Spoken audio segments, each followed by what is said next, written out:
खूप आंदोलनं झाली, खूप कार्यकर्ते आले आणि गेले. मुद्दा तिथंच आहे, विषय तिथंच आहे, संघर्ष तसाच आहे. पण आता संघर्ष ताकदीनं बळावलाय. गल्लीपासून दिल्लीपर्यंत सगळे हादरलेत. म्हणून कायद्याला प्रमाण मानून काम करा. कोणतंही आंदोलन असू द्या, तरुणाई, तरुण पोरं हे कुठलाही विचार न करता, कशाचाही विचार न करता हे डायरेक्ट ऍक्शन मोडवर जातात. दंगलीमध्ये आजपर्यंत किती पोरं गेली हो. कुठे एखाद्या समाजामध्ये तेढ निर्माण झाली, एकमेकाच्या अंगावर पोरं त्या ठिकाणी चुकीच्या पद्धतीनं जाऊन आंदोलनं करतात, निदर्शनं करतात, जाळपोळ करतात. आणि मग ह्याचा शेवट कशावर होतो? तर याचा शेवट होतो गुन्ह्यावर. आणि ह्यातल्या काही लोकांचे जीव सुद्धा त्याच्यात प्राण जातात. हे टाळलं पाहिजे, पण ते टाळलं जात नाही.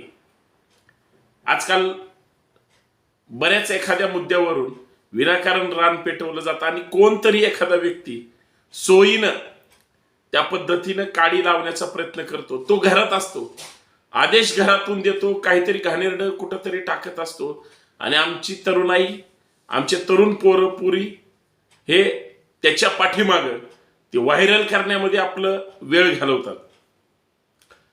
सध्या आरक्षणाचं आंदोलन सुरू आहे किंवा अजून त्याच्या अगोदर काही तथाकथित लोकांनी चुकीच्या पद्धतीनं घाणेरडं त्या ठिकाणी काहीतरी लिहायचं, बोलायचं, स्टेटस ठेवायचे म्हणून वाद.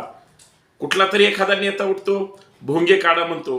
कुठला तरी एखादा नेता उठतो, काहीतरी वाचाळ त्या ठिकाणी घाणेरडं बोलतो. कुठला तरी एखादा व्यक्ती उठतो आणि जाती धर्माबद्दल आणि फार फार तर सगळ्यात महत्वाचं तो इतक्या विखारी विष कालवतो. मग त्याला राष्ट्रपिता कळत नाही, त्याला आपल्या देशाची अस्मिता कळत नाही, काहीही. म्हणजे त्याला वाटेल त्या पद्धतीनं तो बोलण्याचा प्रयत्न करतो, पण त्याचे परिणाम पडसाद इथल्या तरुण व्यवस्थेवर होतात.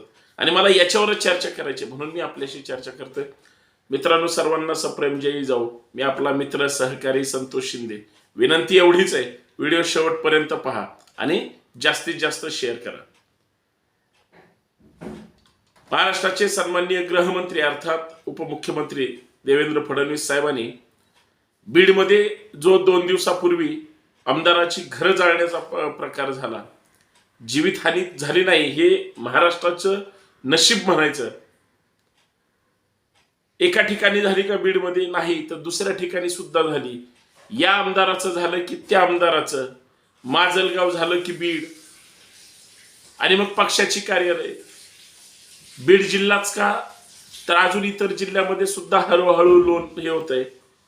परंतु माननीय गृहमंत्र्यांनी अत्यंत चांगला निर्णय घेतला की ज्यांनी हे अत्यंत घाणेरडं काम केलेलं आहे त्यांच्यावर 307 नुसार गुन्हे दाखल करणार, म्हणजे हत्येचे गुन्हे दाखल करणार.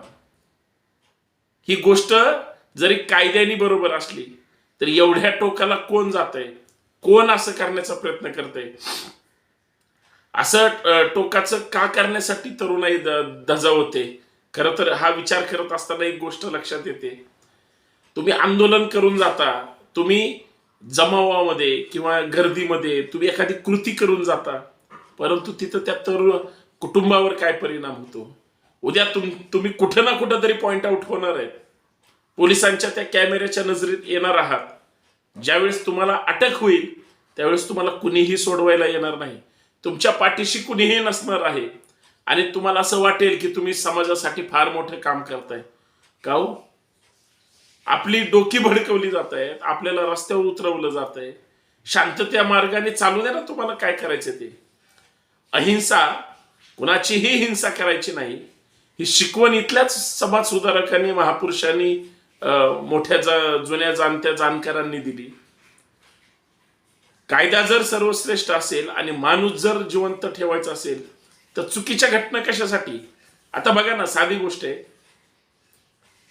एखादा व्यक्ती आमदार असू द्या किंवा खासदार असू द्या, तुम्ही त्याच्या दारात बसून निदर्शन करा, काहीच अडचण नाही. सांगून करा, तेही सहभागी होतील. पण ते घरात असतील नसतील, ते त्या मतदारसंघाच्या निमित्ताने कुठेतरी फिरत असतील किंवा कामाच्या निमित्ताने बाहेर शहरात, मुंबईला, पुण्याला, इकडे तिकडे आले असतील, त्यांची मंडळी, लहान मुलं घरी असतील आणि तुम्ही त्यांच्या घरावर हल्ला करणार. आता एखाद्या आमदाराचं घर जाळलं आणि दुर्दैवाने त्याच्या घरात ती माणसं तशीच अडकून बसली असती, ती कोण आहेत? ती बाहेरची आहेत का? कायदा सुव्यवस्था या देशात, या राज्यात, तुमच्या माझ्या गावगाड्यापर्यंत सर्वोच्च आहे. कुणाचाही जीव धोक्यात घालायचा नसतो असं जरी कळत असलं, मी तुम्हाला शिकवत नाही, मी तुम्हाला सांगत नाही. भावनेच्या भरात आम्ही जे काही चुकीचं काम करायला जातोय, करतोय, त्याच्यामध्ये दुसऱ्या बाजूला तुम्ही तुमचं करिअर पण उद्ध्वस्त करताय. तर काही जण आत्महत्यासारखी चुकीची पावलं उचलतायत. अहो, तुम्ही गेले की तुमच्या आई वडिलांनी तुम्हाला लहानाचं मोठं केलं आणि तुम्हाला वाढवलं, चांगलं शिक्षण दिलं आणि आरक्षणासाठी तुम्ही तुमचे प्राण देऊन उपयोग काय? किंवा एखाद्याचं घर बघा, छत्रपती शिवाजी महाराज ही प्रेरणा आहे. छत्रपती शिवाजी महाराजांना इथल्या ज्या हुकुमशाही होत्या, मग ते आदिलशाही, निजामशाही, कुतुबशाही, ज्या ज्या काही होत्या, त्यांच्या विरोधात त्यांना लढायचं होतं. आणि ते लढत असताना किंवा त्यांना त्यांच्या विरोधात बलाढ्य सैन्य, त्या ताकदीचं करायचं होतं. मिळालं का? मुठभर मावळे मिळाले. ते कुठल्या जाती धर्माचे हे माहित होतं का त्यांना? त्यांनी गावगाड्यातली माणसं गोळा केली आणि त्यांनी लढाई कशी करायची, जिजाऊंनी ते संस्कार दिले. त्याच्यातून शिवाजी महाराज घडले.